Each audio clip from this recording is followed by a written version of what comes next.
Krishna Krishna Hare Hare, Hare Rama, Rama Rama, Hare Hare. Reading from Srimad Bhagavatam, Canto 6, Chapter 9, Text 48.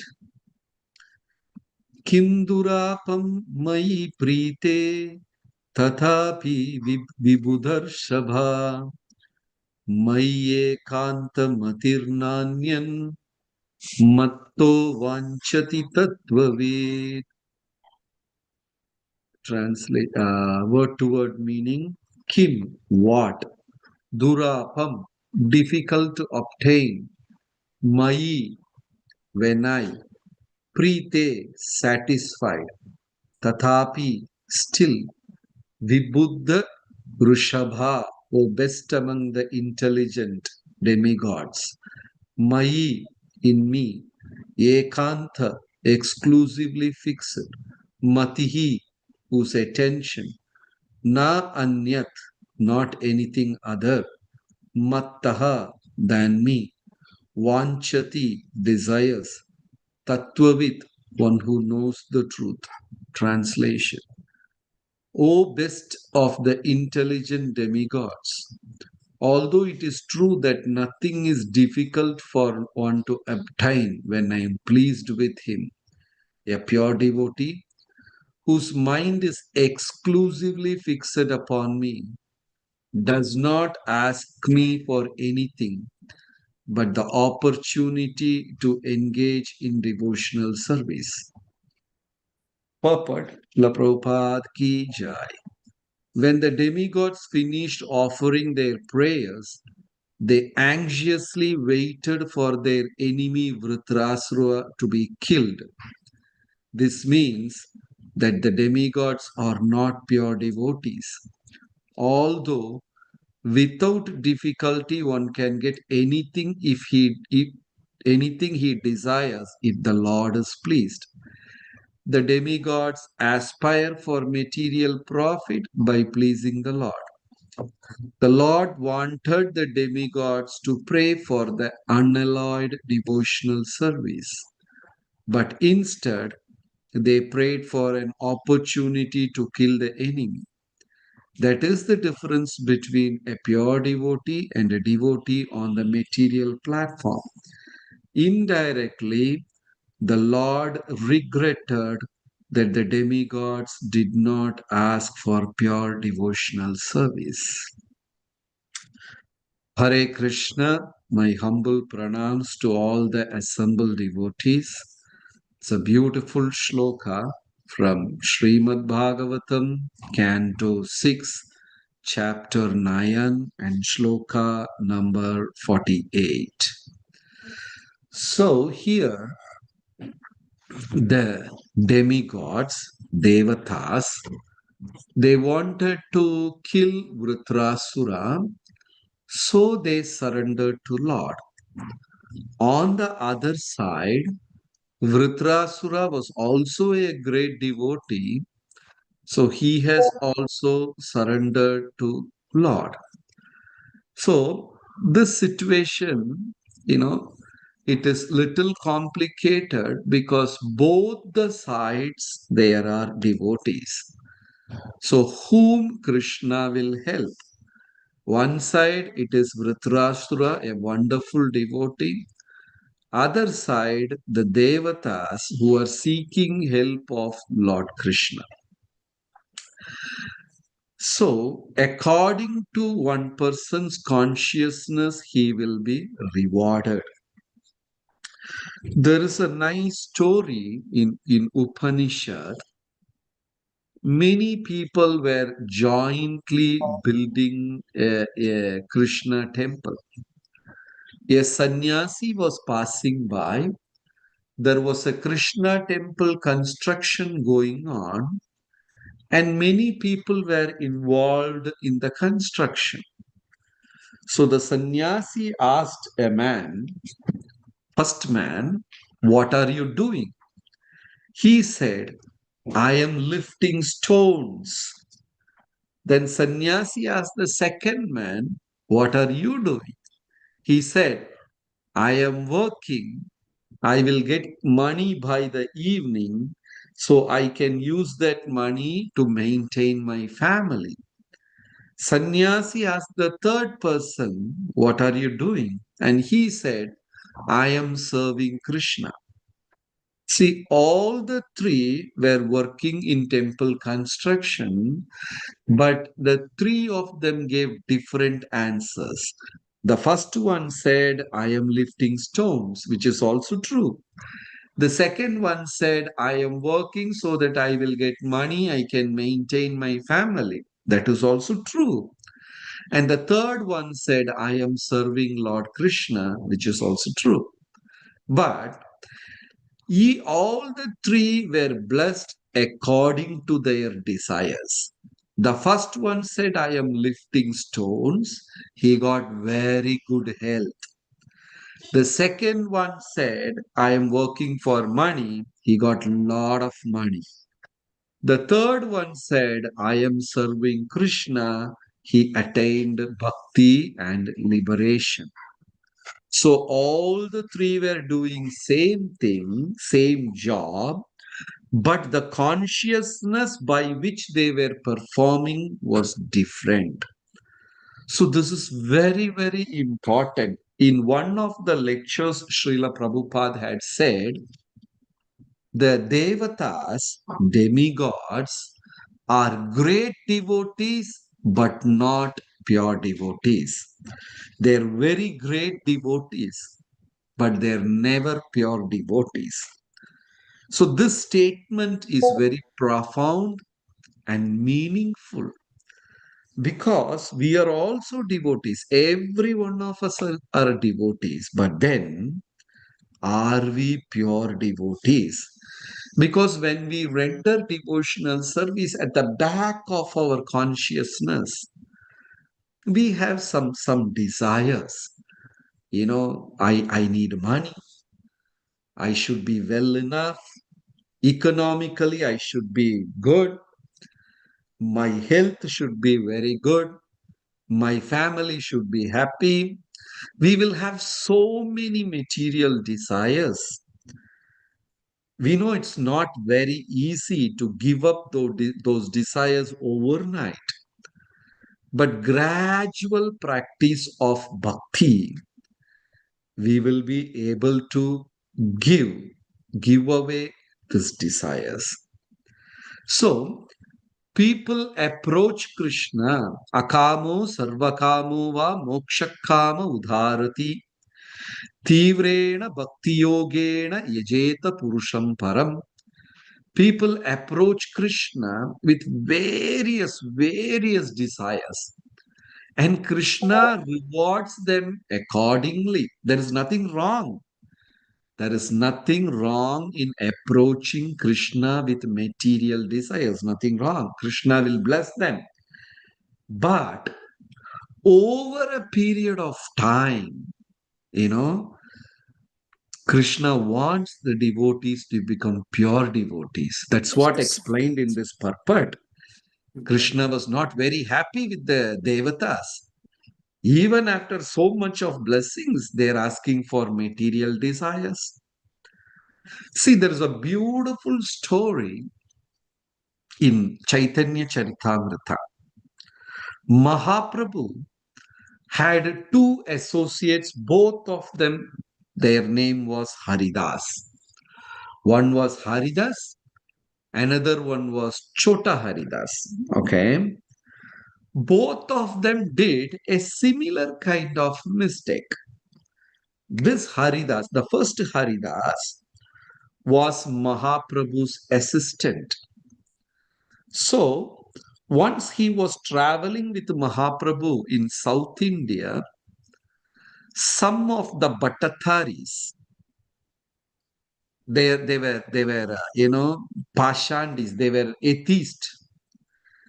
They kidnapped Lord Chaitanya's assistant, Haridas, and put him in a prostitute's place. Lord Chaitanya ran to that place, literally saved him. literally took him on the shoulders and ran away from that place, saved him. And he said, "You are not qualified to stay with me. You go back to Navadvip," and sent him back. You know, he was with the prostitutes and Mahaprabhu saved him. In another instance, Chota Haridas. What happened to the first Haridas? Mahaprabhu saved him. Then what happened? Second day, he was so weak. Second day, he went in search of prostitutes. So again, Mahaprabhu saved him and sent him back to Navadvip. This is a beautiful lesson. When you commit a mistake for the first time, it is a mistake. When you repeat that mistake again, it is choice. Still, you are forgiven. But when you repeat that mistake again and again and again, it is called a habit. You can never come out of it and you are not forgiven. So when we do something for the first time, it is mistake. When we repeat that same mistake again, it is a choice. Still, I am forgiven. But when I repeat that mistake again and again and again, that has become my habit, then I can't come out of it. So Haridas, he went again in search of the prostitute. Mahaprabhu took him, saved him, and sent him back to Navadvip. This is the story of first Haridas. There is another Haridas, Chota Haridas. He was a sannyasi. He went for begging from house to house, door to door. He went for begging. And in one house, a wonderful devotee, she was also a great devotee. She came with a handbag of rice and she gave charity to Chota Haridas. For a split second, for a fraction of second, Chota Haridas thought, "Oh, how beautiful is this lady." He thought for a second. Then immediately he corrected himself. What am I thinking? This is not right. I am not supposed to think like this. Then immediately he corrected himself and went back to Mahaprabhu. And the rice was cooked, offered, and served to Mahaprabhu. Mahaprabhu asked, "Who cooked today's offering?" Then devotees came up and said, "Such and such person cooked." Mahaprabhu appreciated him. Then second Mahaprabhu asked, "Who went in charity?" Went for charity. They said, "Chota Haridas went."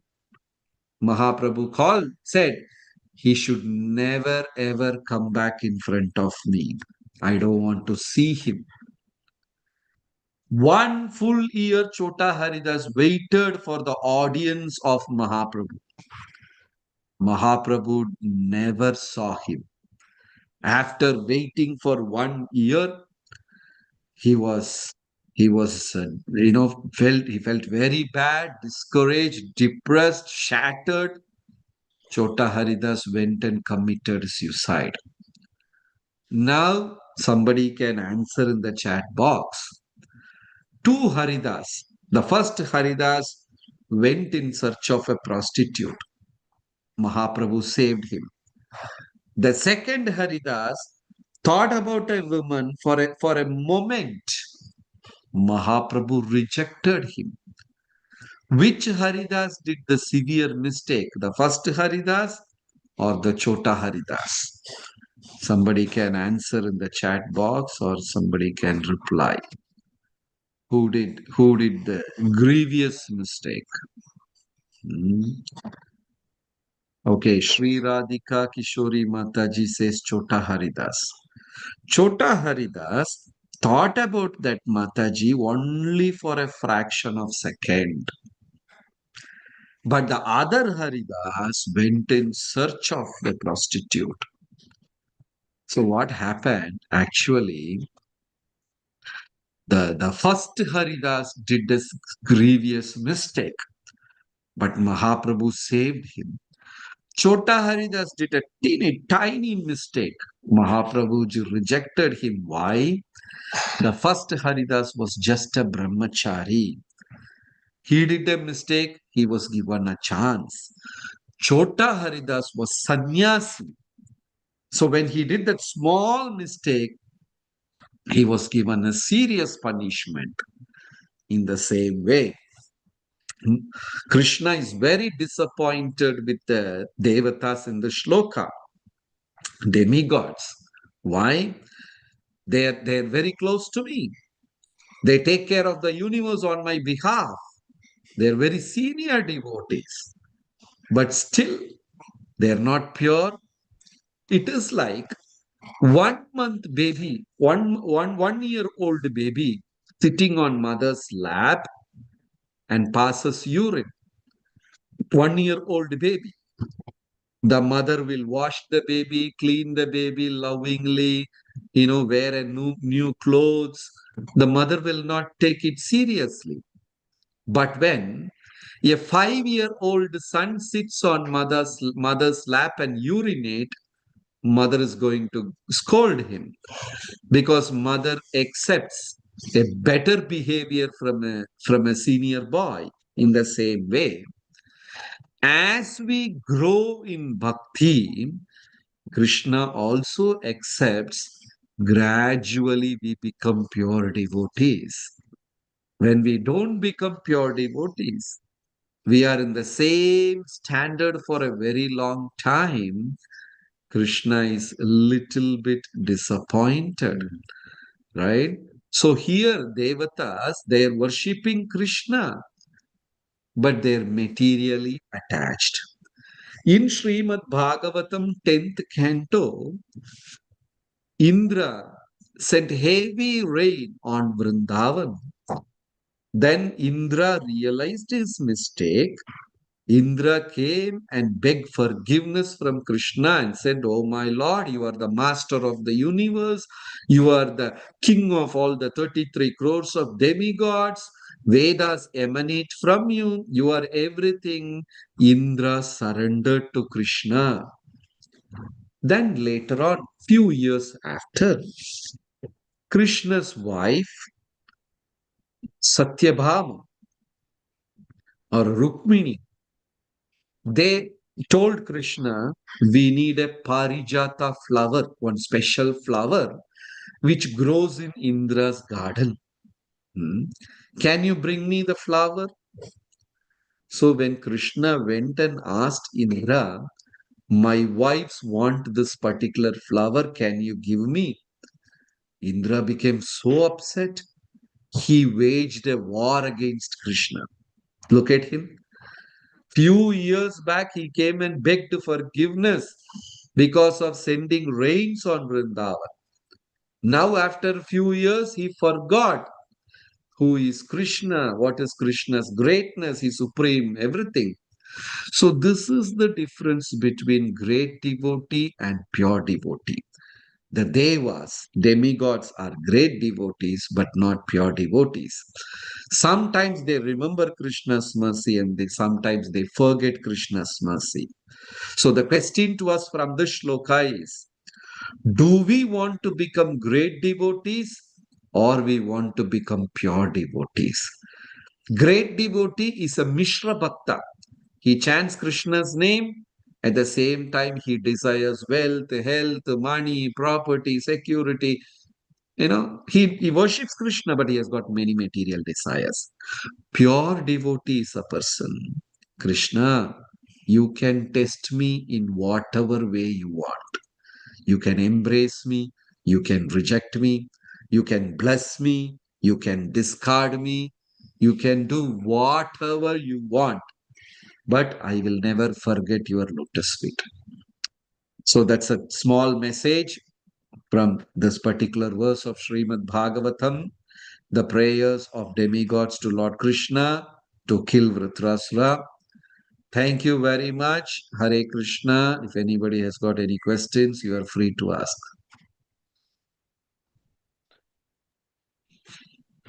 Thank you, Prabhu, for the nice. Thank you. Hare Krishna. Yes. Are we talking, is this the same, the Haridas? There is Kala Krishna Das and Haridas. Is this the Yeah, same? yeah, yeah, yeah, yeah. Same person, Kala Krishnadas. Okay. Yeah. Another thing is, how does this transition from a great devotee up to a pure devotee? Um, Yeah. how would that happen? And like, of course, everybody may say that they want to become a pure devotee, Yeah. but what is it that like is needed to make that transition from the great devotee to the pure devotee? So, from great devotee to pure devotee, there are three stages of joy: happiness, peace, and bliss. There are three stages. Initially, when a person becomes devotee, he achieves more of happiness, less of peace and bliss. For example, a new person is coming for love feast. Okay, he heard music, he heard bhajan, he had a class, and he eats prasadam. He may not realize the value of prasadam. He may not realize the value of satsanga, bhajan, everything. And he sees a varieties of prasada. There is fruit, dessert, ice cream, this. He becomes so happy. So what he does initially, he sees it in a material platform and he enjoys with his body. So that's the first level of happiness. So initially bhakti is like that. We get more physical result, little mental result. It doesn't touch the soul. We go listen to nice music, jump and dance. We felt good. We had prasadam. We heard something in the class. Sometimes we remember, we don't remember, but I like it. You know, it is more like a bodily platform.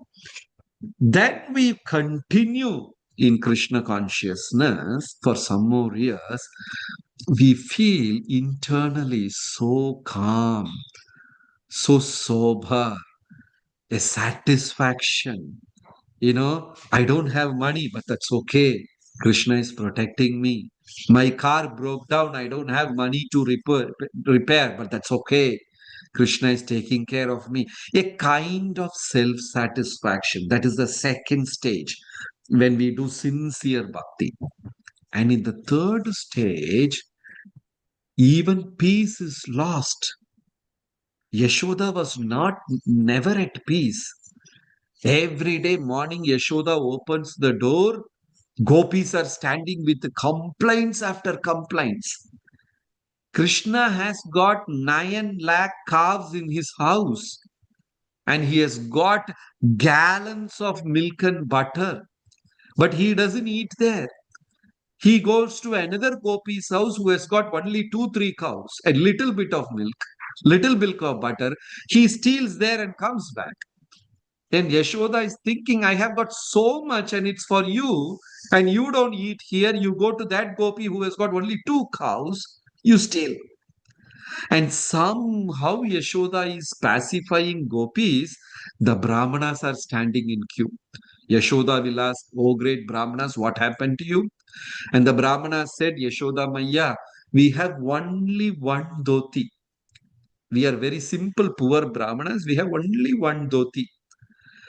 We washed that dhoti and dried it on the bank of Yamuna. Then we went to take dip in Yamuna. By the time we came back, your son Krishna had put all the cow dung on our dhotis. Then how do we wear? Okay, somehow Yashoda pacifies Brahmana. Then what happens? Putana comes, Trinavrta comes. They were never peaceful. Pandavas were never peaceful. Draupadi was never peaceful. Gopis and Gopas were never peaceful, but they got prema. So, our question is, out of bhakti, what do we desire? Happiness, shanti, or prema? Sometimes, if we want prema, happiness and peace is lost. Like gopis didn't have peace, but they had prema. Sometimes their very devotees are very scared. They say, I don't want prema and all. I don't want this thing. Let my money be there, health be there. Let Krishna bless me with this. So it all a reflection of consciousness. To get a higher taste, we have to trade, we have to give up the lower taste. To get prema, sometimes we have to trade happiness and shanti, peace. Sometimes devotees are not ready. So we have to make a sincere prema. The question is up to us whether I want happiness, whether I want peace or prema. Only one we will get. Slowly we have to give the other. So it's a personal, internal, deep question. We ask Krishna, we pray to Krishna. At some point of time, we say, Krishna, you have given me all the wealth, a beautiful family, nice family, good health, everything. I have enjoyed. Now I would like to put a stop to all those things and surrender to you so that I get prema. So it's a personal choice and a prayer. Thank you very much, Prabhu. Hare Krishna. Thank you. Anybody else like to say anything?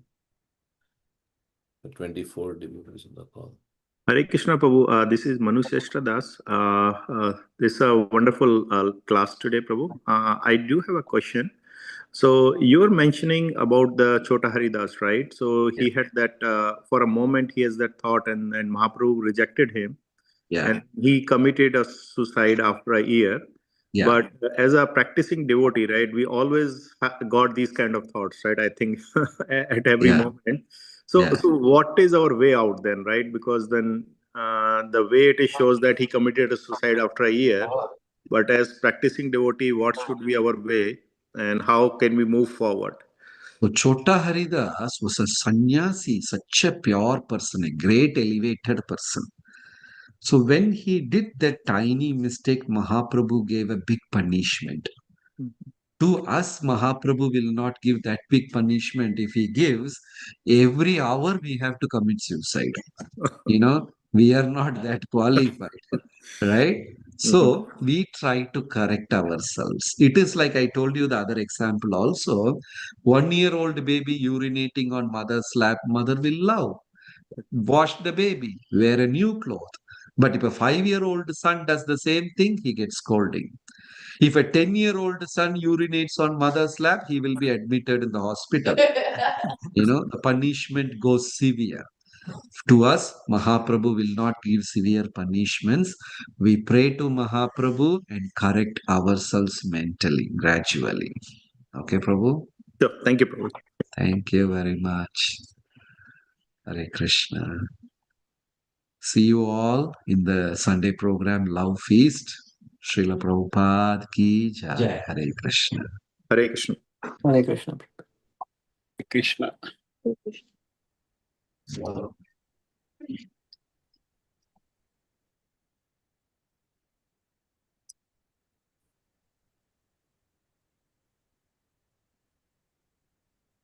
Hare Krishna, everybody. Thank you for joining in.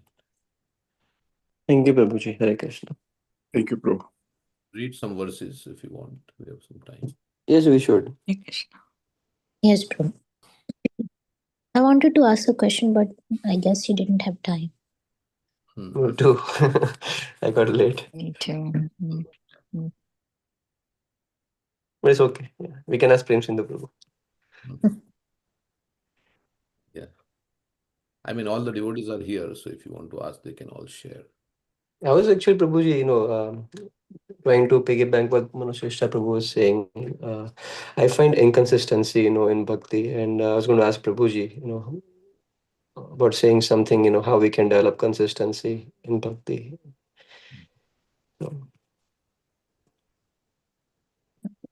Also, if you want to say something, yeah, or anyone else. Yeah. Go ahead. I mean, all jivas are fallible in the material world. Why was Chaitanya Mahaprabhu so harsh to Chota Haridas? I know he got that thought in a moment, but then he corrected himself. Not that he fell. So he took it to the point of committing suicide. I mean, that's not a good example, right, of a devotee giving up devotional service, committing suicide means you get a ghost body. But he became a Gandharva, right? And he was singing for Mahaprabhu. Yeah, maybe Mahaprabhu knows it, but other people don't. And setting that as an example, if Chaitanya Mahaprabhu rejects me, then we should commit suicide. Yeah. I think that Vishnujan Maharaj also had some similar, because he was also sannyasi, and Oh, then, yeah. but then Prabhupada didn't approve of it. Yeah, and Prabhupada was really sad with the step that he took. So maybe it was Mahaprabhu was showing that one should be very, as a sannyasi, one should be very strict. But that is the quality of the mind, right? Chanchalam hi mana Krishna pramati. So anybody can have any thought, Correct. but then the intelligence comes in and corrects the person. Like he would not act on that thought. It's difficult to understand for me also. Yeah. But Prabhu, then it means, right, we should not take that position. If someone is becoming a sannyasi, then it's a great responsibility, right? So it's not like everyone is becoming a sannyasi, right? It's a higher post. So you have to have that kind of qualities. Yeah, that also he said that he was brahmachari and he was a sannyasi. Yeah. Yeah, but he was not hypocritic in the sense that anything can come to your mind at any time. That's what Krishna says. It's chanchalam himana. It's restless. Yeah, so it not like he was doing it deliberately or something. It happened and he corrected himself. Then why? And Krishna also says if you are engaged in devotional service, you may fall down. Apichet sudurachara. So yeah, we can ask him more why this kind of. So the reason that I have been told is that Chaitanya Mahaprabhu does not like hypocrisy. He gives mercy to those who are fallen, patit, but he would not give mercy to those who are kapati, hypocritic, means who are showing themselves as something they are not. So if you are in a sannyasi dress and you are maintaining these desires deliberately in your heart while showing yourself as a sannyasi or a pure devotee in front of others, then that's hypocritic behavior. But I think he was not, as far as he was not trying, it was just happened, right? He's not trying to show off that he's a great devotee or hypocritic. Yeah, so I mean, Chaitanya Mahaprabhu knows more than what may be written down for us. Like he also knew the brahmachari, the milk drinking brahmachari who had entered into the Srivas Thakur's house, that he was proud in his heart. So he rejected it. As soon as he became humble in the heart, Chaitanya Mahaprabhu said, Gam, now you're eligible. So the deep down desires of the heart and what's the state of our consciousness, Chaitanya Mahaprabhu knows perfectly. So it could be that he was.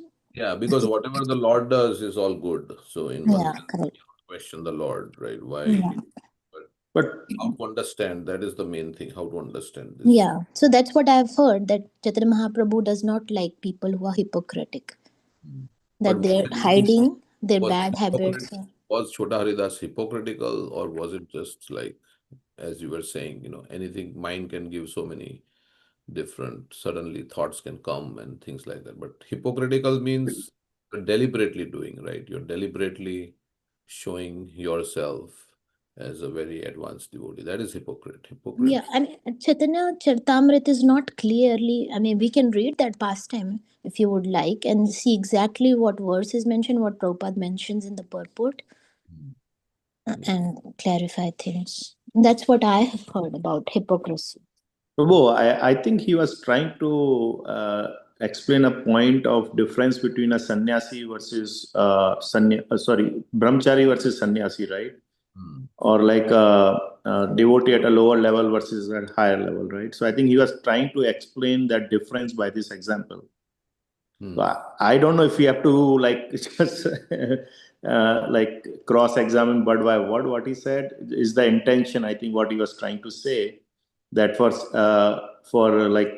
the beginners, right, or the in this case the brahmachari, it might be okay to do offense. Krishna will forgive, but as you progress more, right, towards becoming a pure devotee, if you make an offense, then that Krishna will not forgive.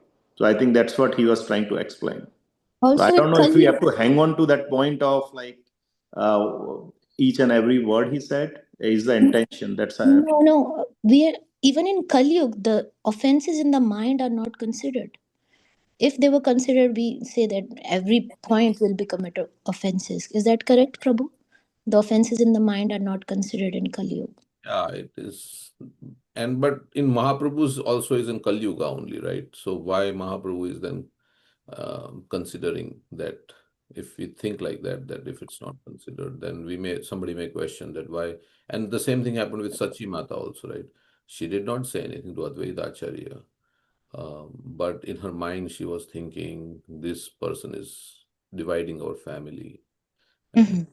so then he Yeah, I was. think we have to be prepared for questions that come to us to clarify this pastime. So we have to go deeper into the pastime, exactly what happened, so we can give correct answers to anybody who asks us the questions.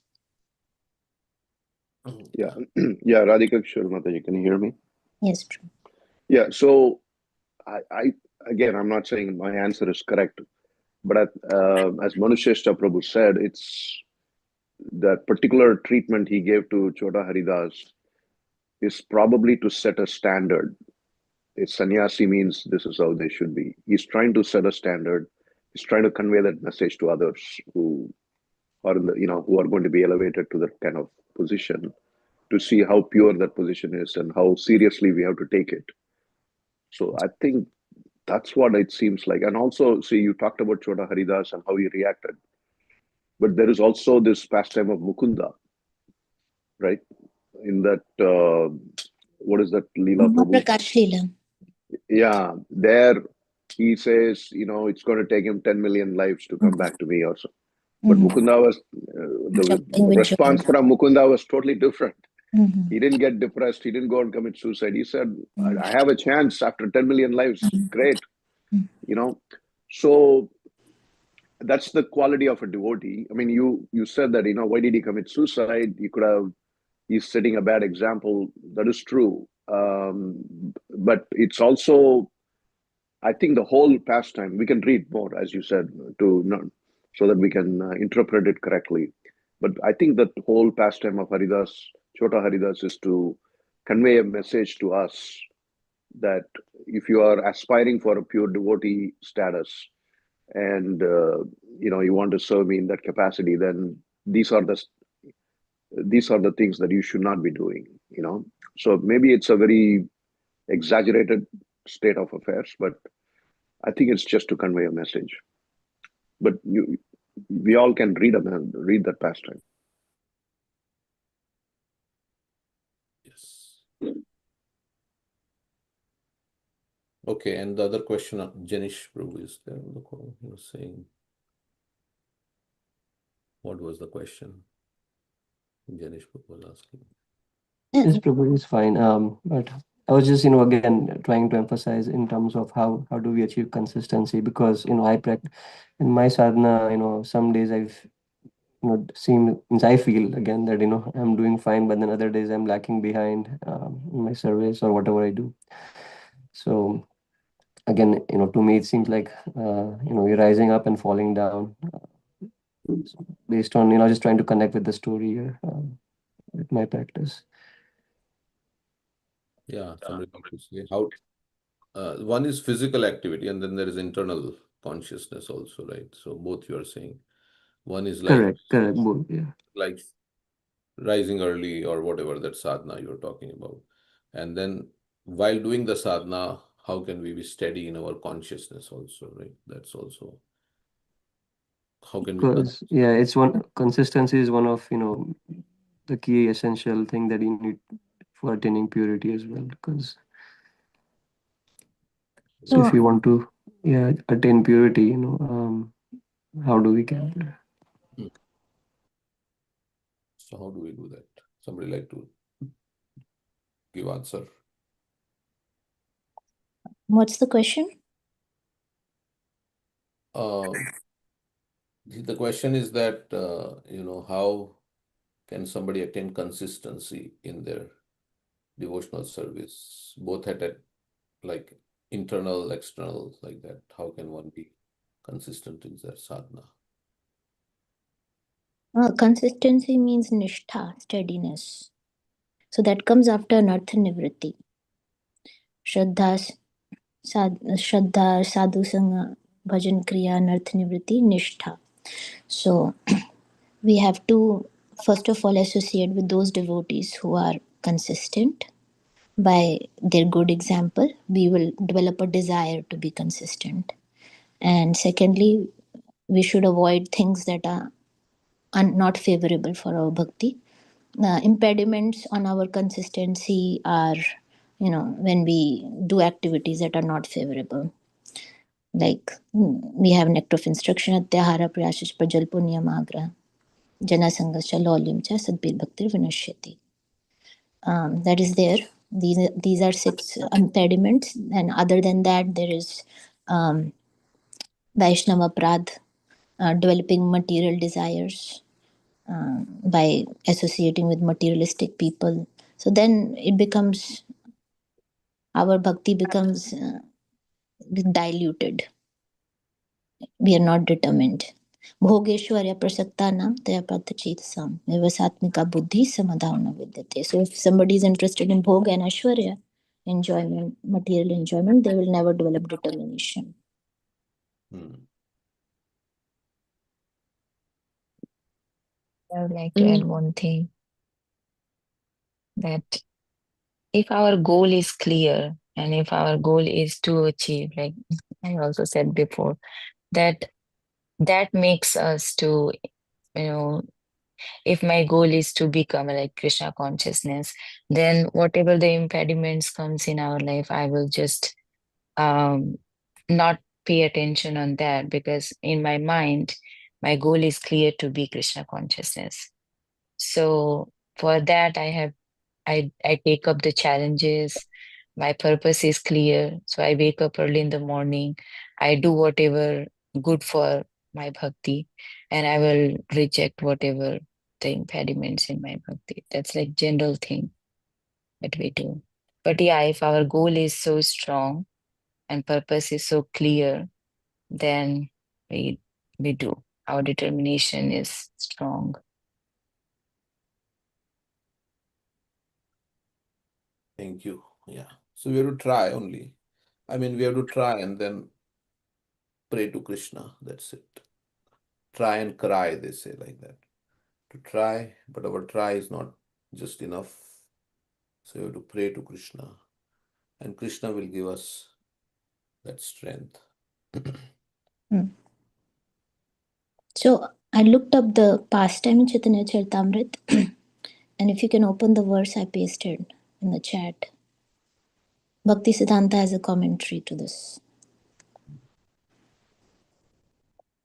Okay, Prabhu kahe vairagi kare prakrita sambhasan dekhite na paron amitahar badan. So Chaitanya Mahaprabhu said, God replied, I cannot tolerate seeing the face of a person who has accepted the renounced order of life, but who still talks intimately with a woman. Srila Bhakti Siddhanta Saraswati Thakur comments that saralta or simplicity is the first qualification of a Vaishnava, whereas duplicity or cunning behavior is a great offense against the principles of devotional service. As one advances in Krishna consciousness, one must gradually become disgusted with material attachment and thus become more and more attached to the service of the Lord.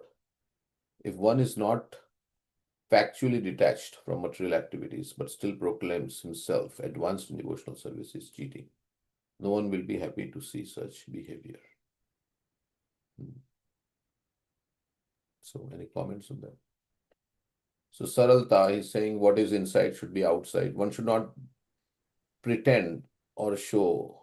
But I don't know in Chota Haridas Thakur case, maybe from this, what Mahaprabhu is saying, he was pretending like that. And was it this the first time he was thinking like this, or what? We don't know all this. So, Yeah, Bhakti Siddhanta is commenting, so I cannot question. But it goes on if you go on to the next verse. so strongly do the senses adhere to the objects of their enjoyment that indeed a wooden statue of a woman attracts the mind of even a great saintly person. The senses and sense objects are so intimately connected that the mind of even a great saintly person is attracted to a wooden doll if it is attractively shaped like a young woman. The sense objects, namely form, sound, smell, taste, and touch, are always attractive for the eyes, ears, nose, tongue, and skin. Since the senses and sense objects are naturally intimately related, sometimes even even a person claiming control over his senses remains always subject to the control of sense objects. The senses are impossible to control unless purified and engaged in the service of the Lord. Thus, even though a saintly person vows to control his senses, the senses are still sometimes perturbed by sense objects. Yeah, and then the next verse is Bhagavatam was Matra Swarsha Dohitrava Na Viviktasnu Bhavet. One should not sit closely with one's mother, sister, or daughter, for the senses are so strong that they may attract even a person advanced in knowledge. So, advanced devotee should avoid these things. Talking intimately or being in close contact with a woman, that itself is a breach of etiquette.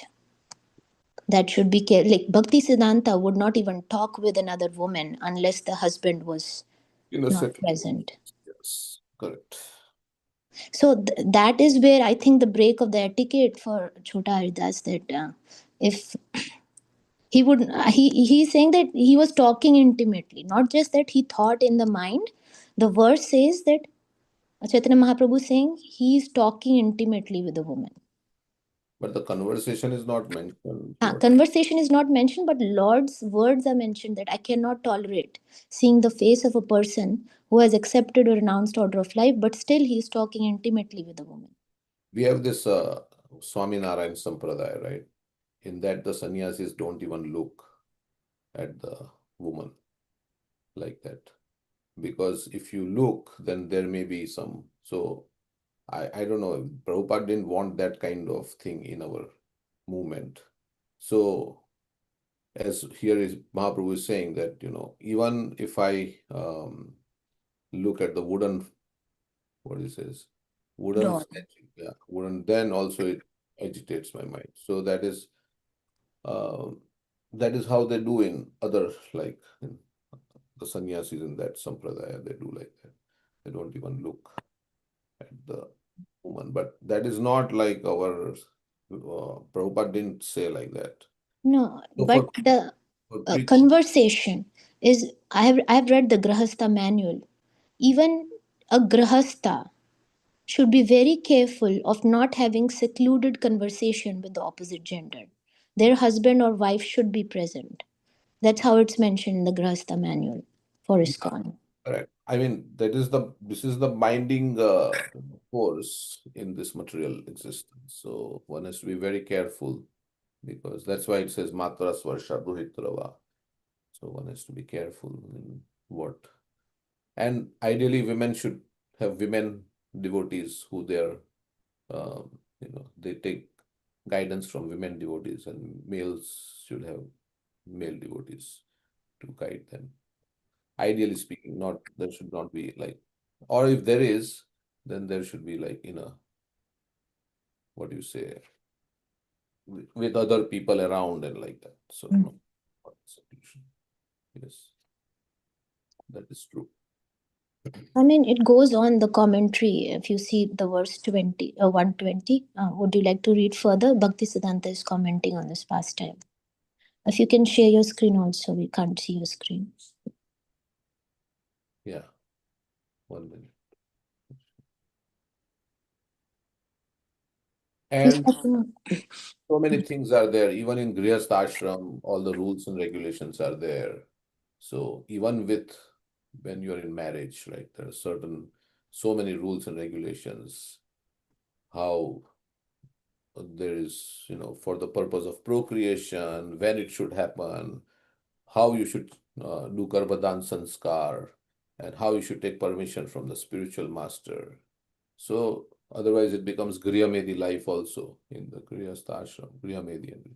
So there are so many different that are mentioned even for the Greece. Okay, so this 120. Shudra Jiva Sabha Markata Vairagya Koriya Indriya Charana Bhule Prakrita Sambhasiya.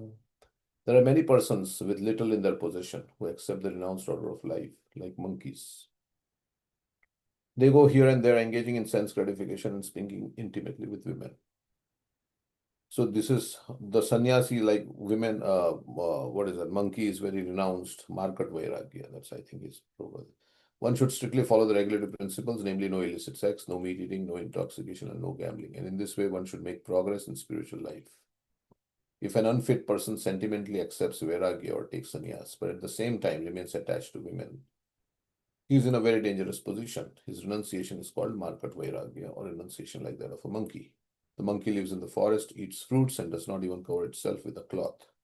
In this way, it resembles a saint. But the monkeys always think of female monkeys and sometimes keeps dozens of them for sexual intercourse. This is called market vairagya. Therefore, one who is unfit should not accept the renounced order of life.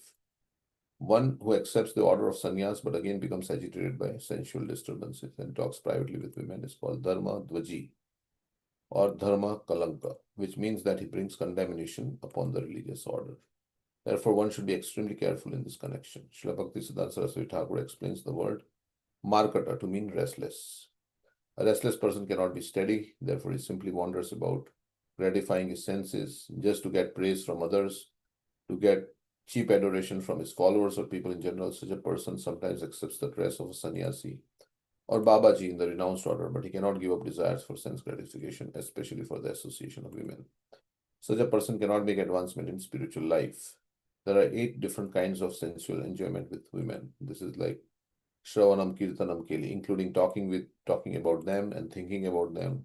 Thus, for a sannyasi, Shravanam, Kirtanam, Keli, like that verse is. Thus, for a sannyasi, a person in the renounced order, talking intimately with women is a great offense.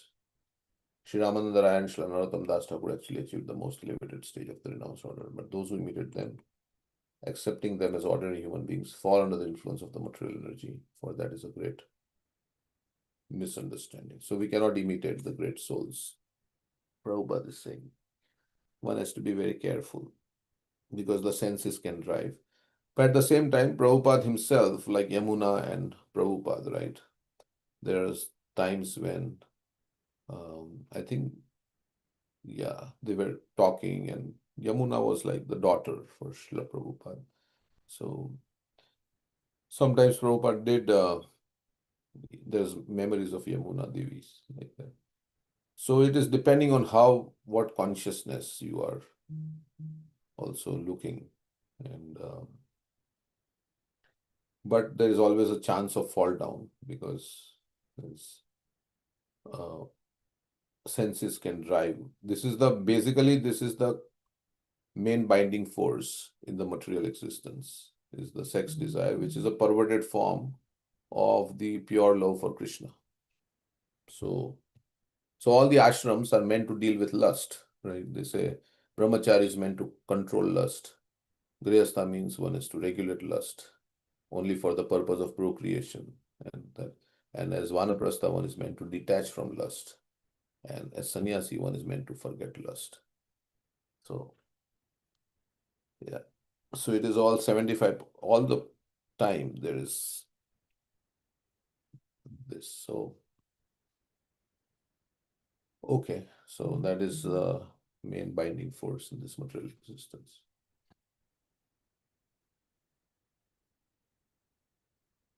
At the same time, there are a lot of grihasthas who are very Krishna conscious, and Bhaktivinoda Thakur, and okay. Yeah, so we just have to maintain safety. The cost of temptation, S stands for safety. Avoiding to get in such a situation where our mind will be bewildered. Correct.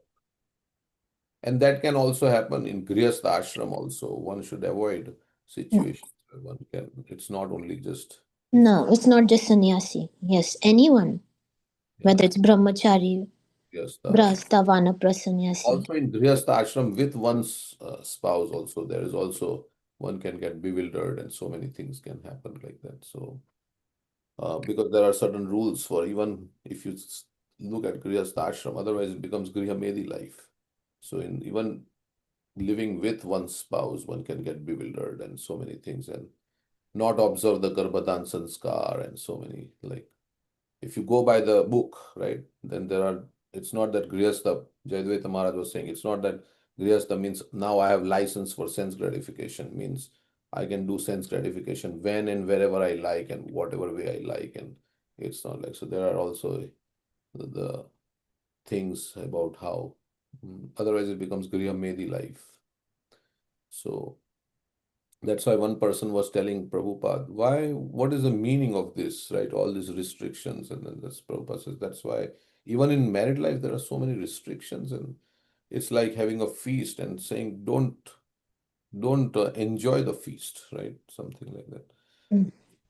So he says, yes, Prabhupada says, that's precisely the point.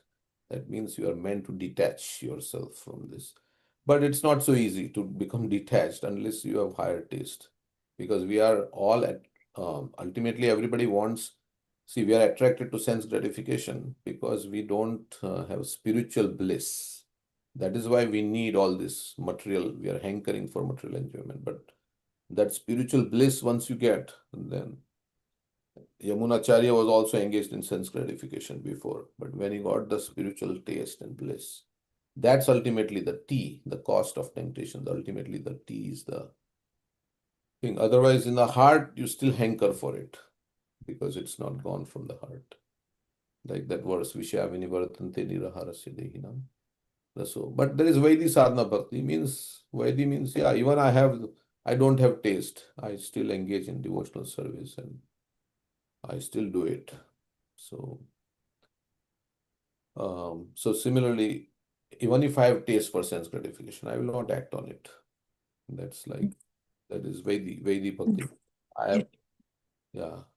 Now there is something going on, like now cricket match is going on. So we may have or taste, but because it is not favorable, I will not see or anything like that. But it is difficult, right? Because if you have developed a taste for something and to suddenly say no, it's difficult. So gradually, slowly and gradually, yeah. So, I mean, like we were saying yesterday, we are looking for the right thing, but in the wrong place.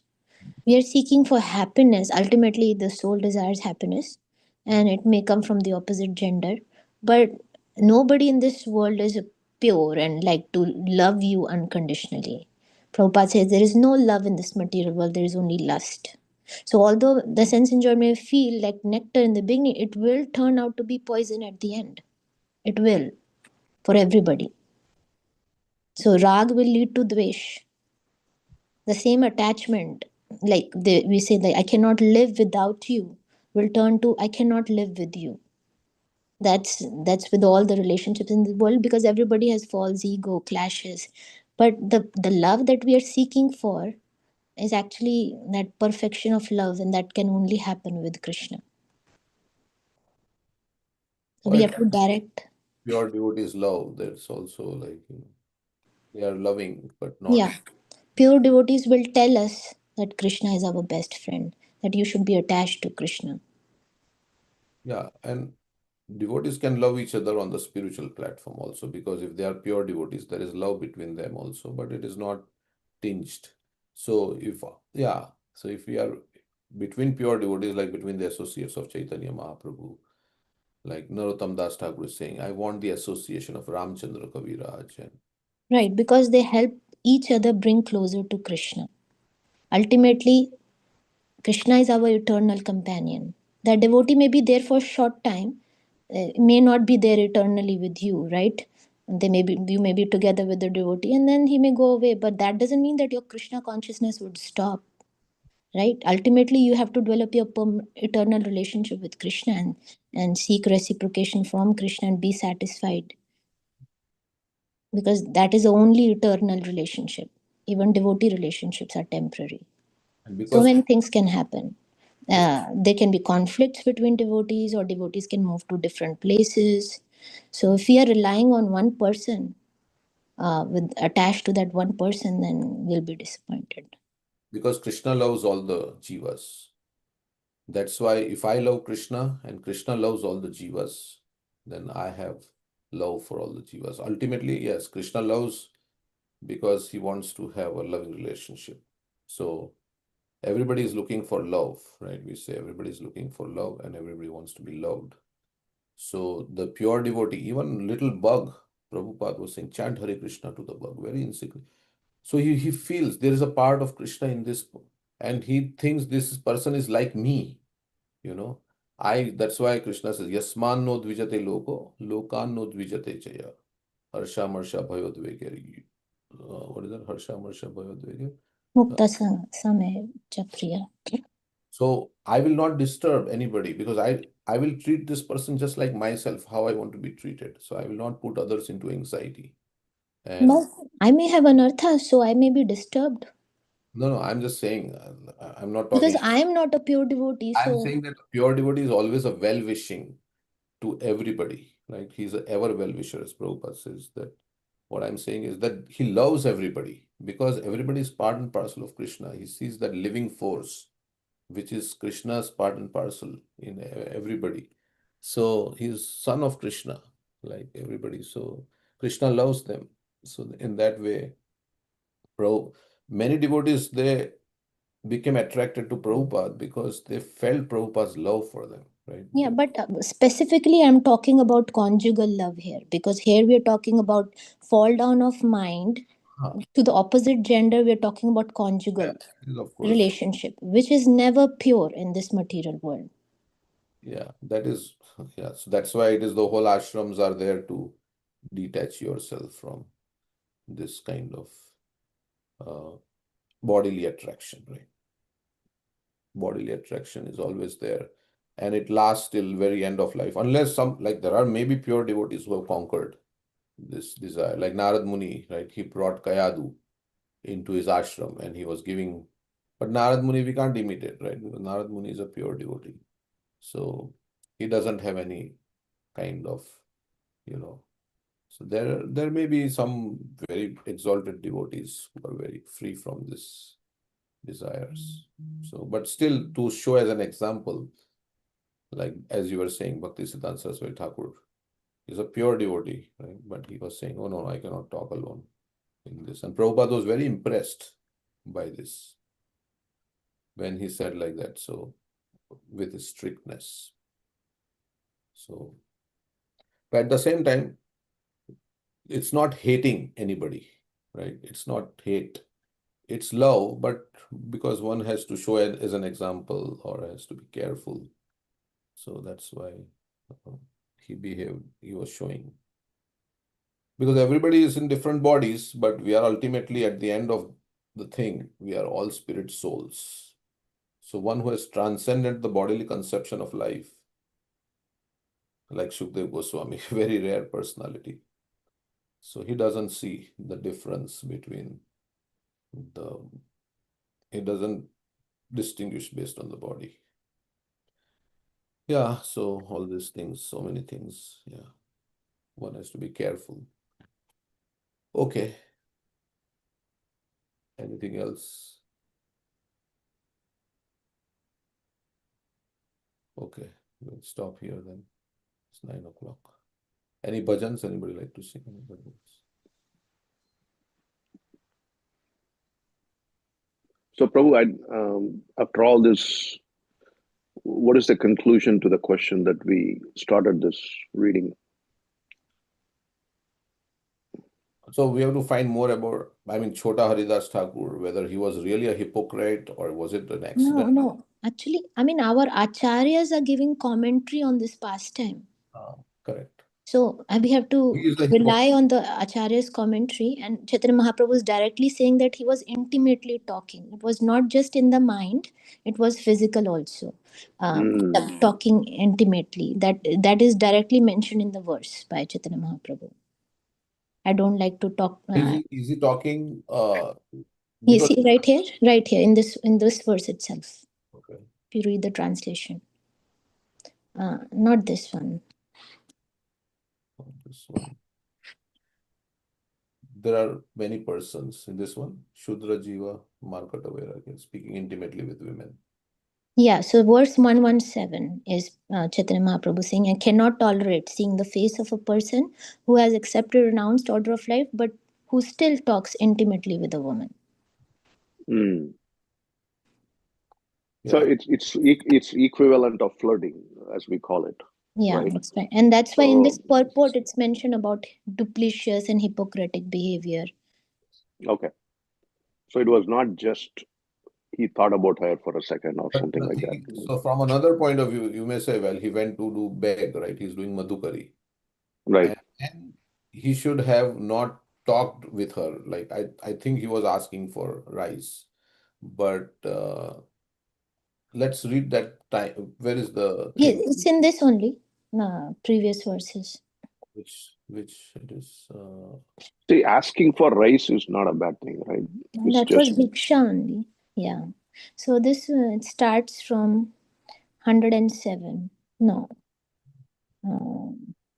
after taking the rice from her junior Haridas brought it to Bhagwan. 100 and I'm seeing where it starts. Where is it? 102. A devotee named Chota Haridas used to sing for Sri Chaitanya Mahaprabhu, Bhagwan Acharya. So please go to the sister of Sikhi Mahiti in my name. Ask her for man of rice, white rice, and bring it here. Sikhi Mahiti's sister was named Madhavi Devi. She was an elderly lady who always performed austerities. She was very advanced in devotional service. Sri Chaitanya Mahaprabhu accepted her as having formerly been associate of Srimati Radharani. In the entire world, 3.5 persons were his intimate devotees. The three were Swarup Damodar, Ramananda Rai, and Sikhi Mahit. oh, So, she was an intimate associate of Lord Chaitanya. so then she is in a female body. Then how do we understand that Sri Chaitanya Mahaprabhu, who did not want to be with like close to woman? Somebody can ask this question. I'm just saying. And So, No, but he is considering as a sister, right? Chiki Mahiti's sister. Sikhi Mahiti's sister was an intimate associate. Yeah. But they never had a conversation. She used to cook food for Mahaprabhu, but never had any conversation, I think. Because Mahaprabhu, no ladies can come even way close to Mahaprabhu. But then how do Because we that's understand this statement, right? That if you can click in and see if there's a purport.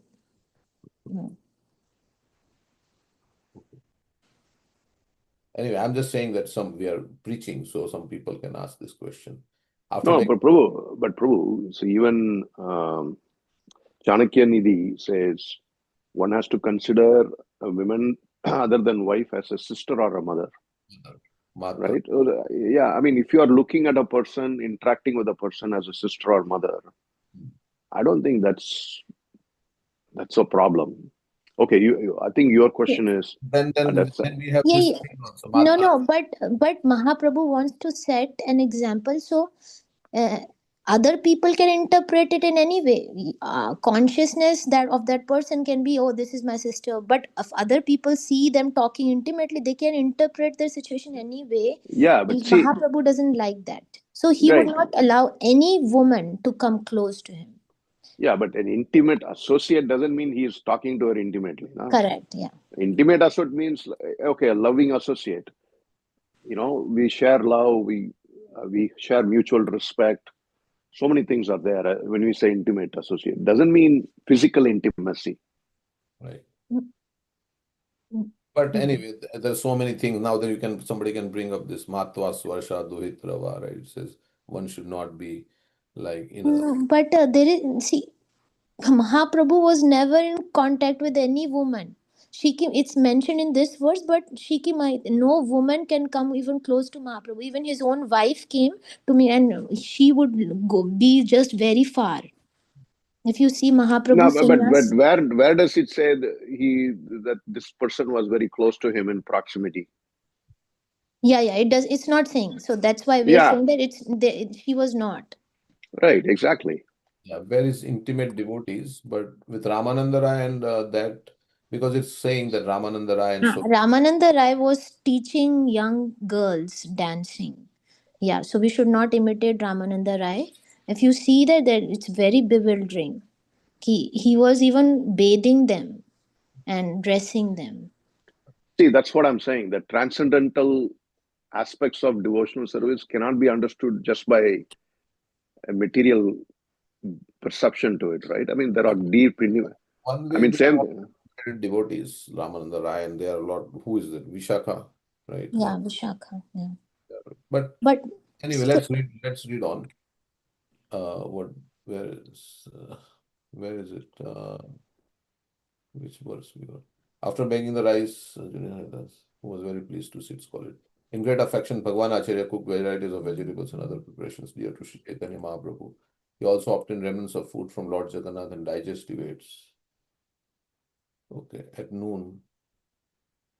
Okay, it doesn't talk about what he's just, this is after the fact, right? That no, pastime will continue. no, yeah, that he said that who has brought this rice, but what actually happened when Chota Haridas went? That Mahaprabhu will tell, because everybody would ask what happened and he would explain. Haridas heard that he had not been able. No one could understand. Haridas continuously fasted for 3 days. Then Saurabh Damodar, another confident approached him. Okay, what offense? The Lord replied, I cannot tolerate the face of a person who is there. So this is what must have happened. So because he's saying, so he's talking intimately. He's in the renounced order of life. I cannot tolerate seeing the face of a person who has accepted the renounced order of life, but who still talks intimately with a woman. So strongly to the senses, adhere to the objects. Okay. That all we read. So he must have talked intimately. He's in the renounced order of life and he talked intimately with a woman. So it does not like Yeah, it's in the renounced order who talks intimately with women. So yeah. So that twice he's saying this.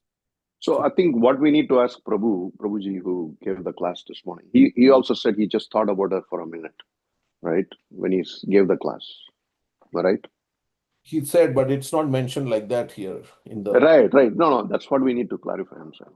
in the book. It is not mentioned because if we believe what Mahaprabhu is saying, then he must have intimately talked. Right.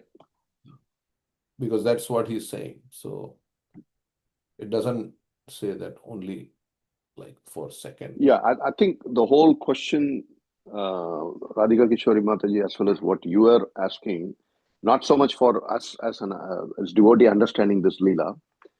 For us, some of us who've been reading scriptures for a while, I think we understand. Probably we can try to comprehend the transcendental nature of certain interactions that the Lord has. Right? Of course, it's very difficult, but I'm just saying because of the purports and so many lectures we heard, we know that the Lord has no other. I mean, obviously, He is perfect and He doesn't have any other You like devious intentions. Yeah, I mean, out of love and rasa, He does a lot of things, right, which can be misinterpreted. But for a common man, I think that's where the question is, right, Radhika Kishori Mataji? If somebody comes across this pastime and then they're like bewildered, suddenly, hey, what's going on? I mean, you gave me I just thought about the example you gave about Ramananda Rai. I did not know that, to be honest with you, that he bathed girls and teaching them dance and all that. I don't know that pastime, but it can be bewildering. You're right. Yeah. But Mahaprabhu understands the heart, the inside of the person, and here he's Right. saying that don't be hypocritic. Don't show yourself as advanced devotee and in your heart maintain all these desires. Then I will totally reject you. Mahaprabhu, he did not reject Kal Krishna Das, who got attracted by the prostitute, because he was not behaving in a hypocritic way, showing others I am a pure devotee and then spending time with the prostitute. So to fallen people like Jagai and Madai and Kal Krishna Das, Mahaprabhu can give mercy. Fine, I will give you mercy. But for people who are hypocritic, he will not give mercy. That's what I have heard. He's as hard as a thunderbolt and as soft as a rose. Hard as a thunderbolt to those who are kapati, who are these duplicitous, hypocritic. Right. But I do have a question here, but I will let you finish your thoughts here on this topic. So the conclusion is based on the reading of what we just read here, that Kala Krishna Das did commit a serious offense. It's not just thinking about that lady for a second or whatever, just looking at her, asking for Bhiksha, sorry. And then, what happened? Vishnujan Prabhu, Vishnujan Swami, right, said he talked with his wife after he took sannyas. And and Srila Prabhu, and then he said it was a fall down because he had actually, taken sannyas. He should not be talking, and he talked. Then he committed suicide, and Prabhupada was saying, we can read that conversation also. So there is practical application also. It's not like because Prabhupada says so many, I mean, there, of course, this is the standard, but there is not like, okay, some sannyasi thought of now he should commit suicide, right? In some thought came in his mind. Yeah. So, like Radhika Kishore, I agree with her. He's a sannyasi, so now he should commit suicide. Knowing that when you commit suicide, what happens? Devotees understand, right? We read the scriptures. We understand what happens when you, artificially put an end to your life. You enter a ghost body Many and so times many things. sannyasis, they gave up their sannyas and they became grihasthas. Right. And then Prabhupada says, yes, I cannot reject anybody, Right. Even if they come back, yeah, they should still practice Krishna consciousness. It is, but of course, in Mahaprabhu's time, this is 500 years back, but we have to also understand through Srila Prabhupada's actual, how he dealt with the situation and like that. So otherwise, we will drive away so many people in the names of, in the name of, like, because people will think, nobody will show any compassion. Yeah, I mean, see, at a different level, what I was going to ask is, I mean, this is very serious. I'm not, okay, we can understand that. But at a different level, when you are in the path of devotional service, you asked a good question, Premchandra Prabhu, great devotee transition to a pure devotee, right? But that doesn't happen overnight unless your previous birth, where you did so much punya and things like that. I mean, the twins are a classic example. I keep referring to them all the time, right? They came and then instantly they became. Yeah, but everybody, initially there is a lot of mercy, then how their life goes on, so many things are there. Right. So, but what I was saying is, in general, just in a very traditional way, if somebody aspires to be in the path of devotional service, they join the movement, they are progressing, but that, the transition to pure devotional service takes a long time, right? Typically, I'm not saying all the time. So, in other words, it may not happen overnight, right? So while you are in the path, you are bound to commit mistakes, do things, aparad, and so many things, right? But at the same time, one of our services is to sit on the Vyasasan and give a lecture. No, Vyasasan is a very elevated place, right? I mean, we are taking the position of Veda Vyas when we sit on the Vyasasan. That's why it's not, people are very, it's said that one who sits on the Vyasasan has to observe all the regulations and, the way you speak to devotees, everything, right? So, but then while you are in the path, you're not that perfect. It doesn't mean you cannot sit on the Vyasasan and give lecture too, right?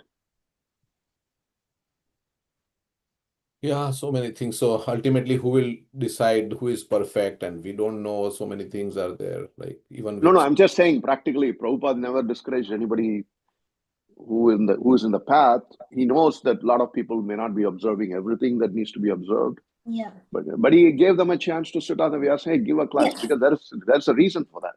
Go ahead, that's why we Madhuri. say that I am trying to this class is for myself first. Yeah. And I'm not pure, I'm also trying, but I'm Mhm. sharing what I've heard from other devotees and Excellent. Guru Yeah. Maharaj. Perfect. In that mood, if that mood is everybody there. understands Krishna consciousness in a particular way, right? So it's Right. not like everybody's understanding can be a little different, and they are all according to their understanding how they understand Krishna consciousness. It's different. So he was giving the example of, what are you doing with service for temple construction? And the three people were doing their services, same service, but with a different consciousness.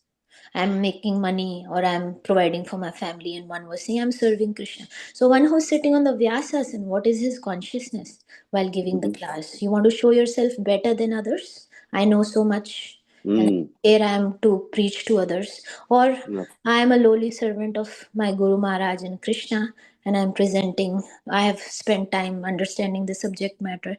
I want to apply it in my life, and I'm sharing with others Like Right. what I have learned. whose Romarishan Sutta was also Right. like.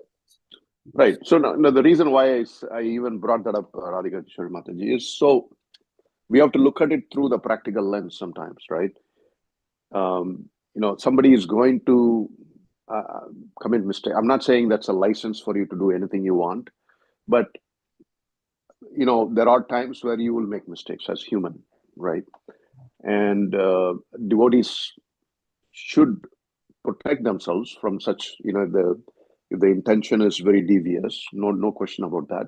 But at the same time, we don't reject them. Yeah, then if we say only pure devotees can stay in the movement, then finished. Right, exactly. A lot of people will be gone. Yeah. So it's not an easy answer, I guess. I think that's what it is. I think we have to take every case by the merit of what happened and accordingly take. And there are times where you have heard in ISKCON, right? Even in Chowpatty, I heard that very rarely. This has not happened frequently, but very rarely there are devotees who are banned from entering the temple. Such decisions are also made. So I don't know what the right balance is, but I think we have to take it practically based on the merit of each incident. Evaluate separately. It's not like exactly ban somewhere, so we should also ban devotees. Right. Every situation is different, and everybody's thought process is different, and even amongst devotees, everybody views it differently. So it's absolutely not one size fits all everywhere. Like this is how it should be. Exactly, I agree with you. There has to That's be an element of compassion. Absolutely, bro. That's the part. You said it. You said it very well. That's that element of compassion has to be the common denominator in everything. Otherwise, it will just become a society of rules and regulations, and there is no kindness and love and no compassion, and that will not attract anybody to the movement, right? If there is no, like we talk about devotee care, right? A whole 5-day seminar was there on devotee care. So if there is no compassion and kindness, then so. Yeah, absolutely, bro. Okay. Okay. Thank you, everyone. Thanks. Thank you. Thanks for reading all this. Thank you, Prabhuji. Hare Krishna. Thank you, Prabhu.